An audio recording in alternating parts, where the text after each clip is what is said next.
जय भीम दोस्तों, स्वागत है आप सभी का मेरे शिल्पी अम्बेडकर चैनल में।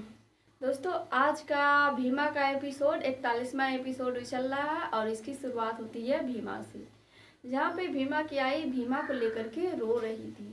तो भीमा उनको समझाती है और कहती है कि अच्छा माई, अब मत रो, मैं जाऊँ विद्यालय। तो भीमा की माई कहती है कि हाँ ठीक है बेटा, तुम जाओ विद्यालय। इतना कह के भीमा अपना बस्ता उठा लेती है और चली जाती है वहाँ से कलिका सिंह के घर पे, क्योंकि वो उनके बेटा और बेटी का जो बस्ता होता है वो रोज़ लेकर के आते हैं और जाते हैं, इसीलिए उनके घर पे चली जाती है। वहीं दूसरी तरफ दोस्तों, कलिका सिंह अपने आदमियों के साथ मिलकर के योजना बना रहे थे कि भीमा को कैसे पकड़ना है और उसके बाद कैसे हम उसको नदी में डुबा देंगे, किसी को पता भी नहीं चलेगा।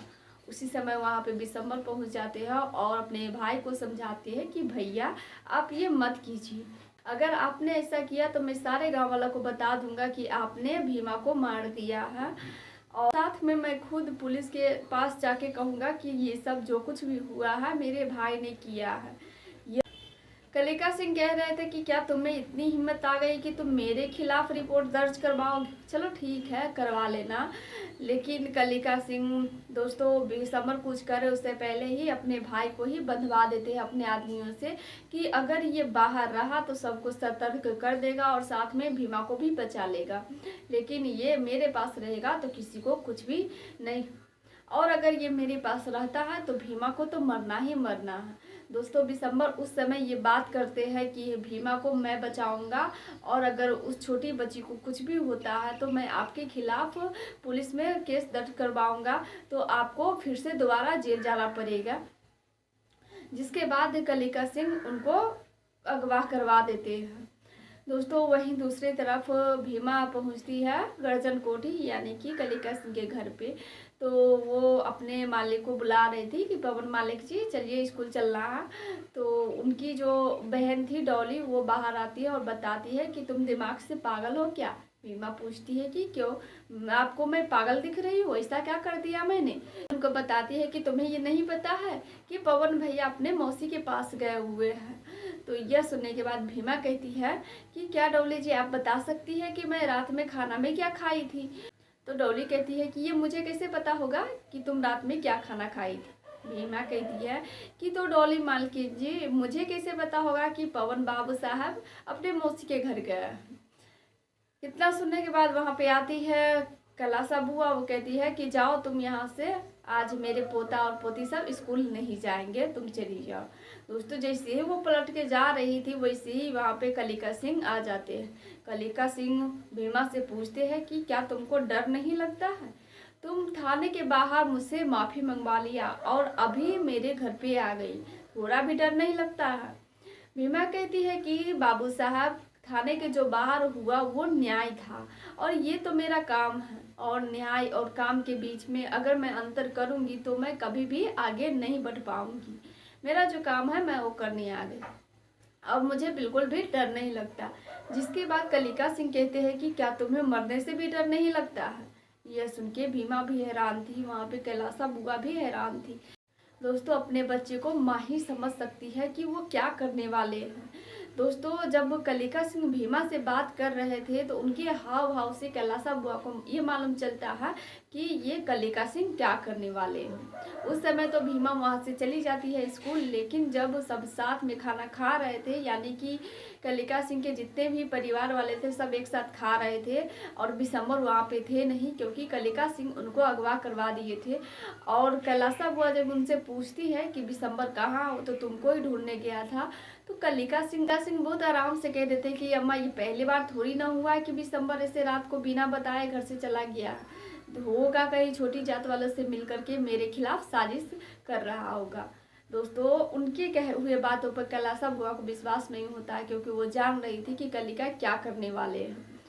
दोस्तों वहाँ पे जब कलिका सिंह खाना खा रहे थे तो उनको फिर से वही बात याद आती है जब वो माफ़ी मांगे हुए थे। इसके बाद वो खाना नहीं खाने का फैसला करते हैं और वो वहाँ से उठ रहे थे। यह देख करके कैलासा बुआ उनसे कहती है कि क्या ये तुम्हारे पसंद की सब्जी बनी थी, सीताफल की सब्जी बनी थी, खा लो ना।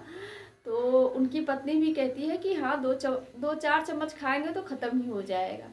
जिसके बाद कलिका सिंह गुस्सा होते हुए अपनी पत्नी से कहती है कि ऐसा एक काम करो, तुम इस चम्मच को उठा लो और थाने के बाहर जाओ, तुम्हारे पत्नी के जितनी भी अपमान वाला इज्जत होगा ना सब उठा के ले आना, मैं खा जाऊंगा। यह कह के कलिका सिंह वहाँ से चली जाती है। जिसके बाद उनकी बेटी डॉली कहती है कि दादी, लग रहा बाबूजी का गुस्सा अभी भी शांत नहीं हुआ है। तो कैलाश बुआ कहती है कि तुम खाओ, क्या करना हो मैं देख लूँगी। दोस्तों फिर से रात हो जाती है। रात के समय भीमा दिया में तेल डाल रही थी पढ़ाई करने के लिए, तो उनकी ताई जी वहाँ पे पहुँचती है और कहती है कि ये तुम्हारे बाप का तेल नहीं है कि तुम इसको पढ़ाई में खर्च कर रही हो, अगर ये करना है तो मेरा खून भी डाल लो, साथ में सबको जला करके अपनी पढ़ाई पूरी कर लेना। तो भीमा कहती है कि ताई जी आप हर हमेशा ऐसे चिड़चिड़ाते क्यों रहती है। तो ये ताई जी उनकी कहती है कि मैं तुमको चिड़चिड़ाते दिख रही हूँ, पहले यही बता दो कि ये तेल तुम्हारे बाप का है क्या कि तुम इसमें दिया में रख करके पढ़ाई कर रही हो। उसके बाद वहाँ पे आती है भीमा की माई। वो कहती है कि दीदी आप छोटी बच्ची को घर के मसले में क्यों ला रही है।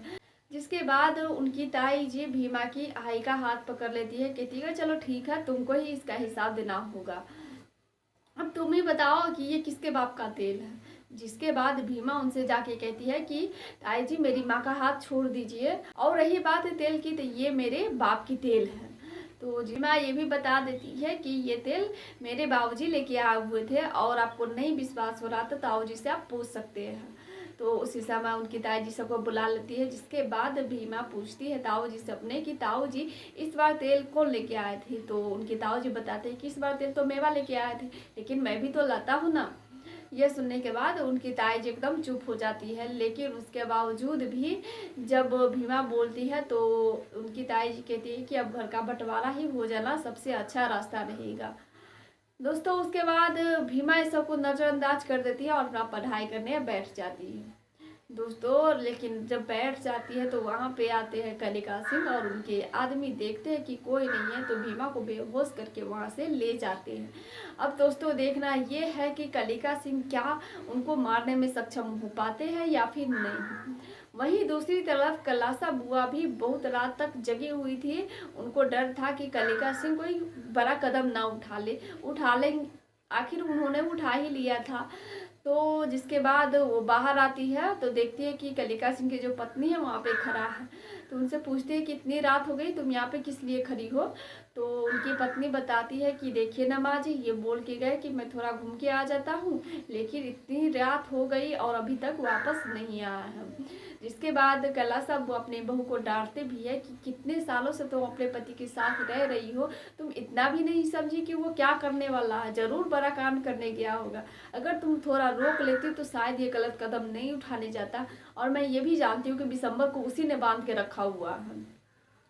चलो क्या करना आगे ये मैं खुद ही देख लूँगी। इतना कह के कैलाश बुआ वहाँ से चली जाती है।